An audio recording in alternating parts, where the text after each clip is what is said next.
గౌరవ సభ్యులు చాలామంది కొంతమంది చెప్తా మీది కూడా నారాయణ రెడ్డి అన్న మీ పేరు కూడా తీసుకుంటా. గౌరవ సభ్యులు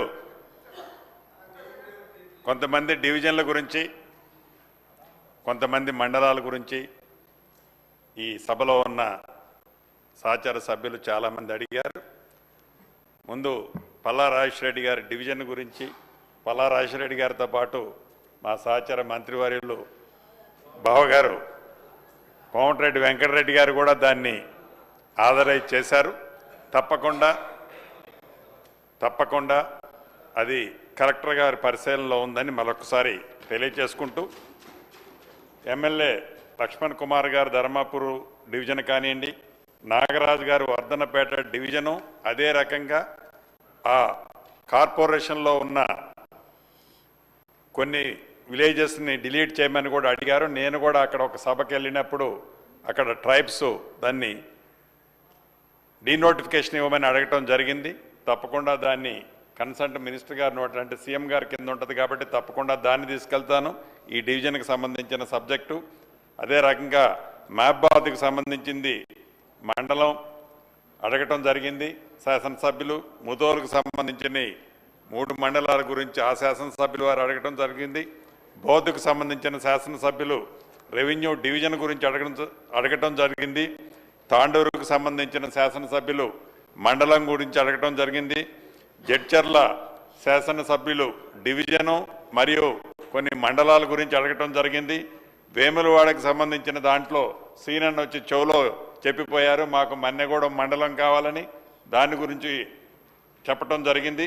అదే రకంగా ఖానాపురం డివిజన్ కావాలని గౌరవ శాసనసభ్యులు అడగటం జరిగింది. నారాయణఖేడ్ మండలం కావాలని నారాయణఖేడ్ శాసనసభ్యులు అడగటం జరిగింది. అదే రకంగా వేముల వీరేశ్వరన్న కూడా ఆడ నుంచి చేయెత్తుతున్నారు, మాది ఒక మండలం కావాలని అడుగుతున్నారు. ఇంకా సభ్యులు చాలామంది ఈ సభలో ఉన్న సభ్యులు చాలామంది మండలాలు కావాలని అడగటం జరుగుతుంది. తప్పకుండా ఏవైతే మండలాలు అడుగుతున్నారో వాటిని సంబంధిత అధికారుల దగ్గర నుంచి రిపోర్ట్ తెచ్చుకొని ఫీజిబిలిటీని చూసి ఫీజిబిలిటీ ఉంటే ఈ ప్రభుత్వం భేషజాలకు పోకుండా అటువంటి మండలాలు కానీ డివిజనల్లకు కానీ తప్పకుండా ఇవ్వటం జరుగుద్ది. అదేవిధంగా ప్రధానంగా ఇక్కడ ఒక విషయాన్ని మనం గమనించాల్సి ఉంది. గత ప్రభుత్వంలో 31 మండలాలు 2 డివిజన్స్ ఆనాటి ప్రభుత్వం ఏర్పాటు చేసి ఇప్పటికి నాకు తెలిసి మోర్ దాన్ 2 years వస్తుంది. ఈ 31 డివిజన్లు కానీ 2 రెవెన్యూ డివిజన్లు 31 మండలాలకు ఏవైతే ఇచ్చారో ఇప్పటికీ మనం ఇంకా క్యాడర్ స్ట్రెంత్ ఆనాటి ప్రభుత్వంలో మండలాలు ఇచ్చారు, డివిజన్లు ఇచ్చారు, క్యాడర్ స్ట్రెంత్ ఆనాడు ఇవ్వలే. ఇప్పటికీ మనం ప్రాసెస్లో ఉంది. పూర్తిగాక పేరుకి మండలాలు డివిజన్లు ఇచ్చామే తప్ప ప్రభుత్వ పరంగా ఆనాడు వాటిని ఫుల్ ప్లెడ్జ్లో ఈనాటికి కూడా ఆఫీసులు కానీ టీము కానీ వాటికి లేని మాట ముమ్మాటికి వాస్తవం. గౌరవ సభ్యులు పల్లా రాజేశ్వరరెడ్డి గారు సోదరుడు అడిగినట్లు అది నిజం, నేను కూడా యాక్సెప్ట్ చేస్తున్నాను. ఒక నియోజకవర్గానికి సంబంధించిన 5 మండలాలు ఉంటే 2 మండలాలు 1 డివిజన్లో, 2 మండలాలు 1 డివిజన్లో, 1 మండలం 1 డివిజన్లో ఉంది అని చెప్పారు. గౌరవ సభ్యులకి రాష్ట్ర ప్రజలకు కూడా ఇంకొకటి విన్నవించదలుచుకున్నాను. ఒక డివిజన్లోనే కాదు, అంటే ఒక కాన్స్టిట్యున్సీ 3-4 డివిజన్లోనే కాదు 3-4 జిల్లాల్లో కూడా ఉన్నాయి. ఉదాహరణకి ఇల్లెందు ఉంది, అదే రకంగా ఇల్లెందు 4 జిల్లాల్లో ఉంటుంది. అదే రకంగా పొన్నం ప్రభాకర్ సహచర మంత్రివర్యుల కాన్స్టిట్యున్సీ వచ్చేసి 3 జిల్లాల్లో ఉంటుంది. ఈ రకంగా 1, 2, 3 కాదు, రాష్ట్ర వ్యాప్తంగా అనేక నియోజకవర్గాలు సింగిల్ జిల్లాలో ఎక్కడా లేదు, కనీసం 2 జిల్లాల్లో కూడా లేవు. 3-4 జిల్లాల్లో రాష్ట్ర వ్యాప్తంగా ఒక్కొక్క నియోజకవర్గం 3-4 జిల్లాల్లో ఉంది. అదే రకంగా 3-4 డివిజన్లలో కూడా ఉన్నది ఒక్కొక్క నియోజకవర్గం. అంటే ఆ విభజన చేసేటప్పుడు అంటే మేము ఈనాడు అధికార పార్టీలో ఉన్నామని కాదు, గత ప్రభుత్వాన్ని విమర్శిస్తున్నామన్నది కాదు, కానీ ఇది ఫీజిబిలిటీ పరంగా నిజంగా చాలా ఇబ్బంది ఉంటుంది. ఒక శాసనసభ్యుడు ఒక కలెక్టర్ గారితోనో ఒక ఎస్పీ గారితోనో ఒక ఆర్డీఓ గారితోనో లేకపోతే ఇద్దరు ఆర్డీఓలతోనో ఫ్రీక్వెంట్గా ప్రజల సమస్యల కోసం ప్రజల కష్టాలు తీర్చడం కోసం వారు అడిగే రిప్రజెంటేషన్ షార్ట్ అవుట్ చేయడం కోసం అప్రోచ్ అవ్వడానికి కంఫర్ట్గా ఉండేది.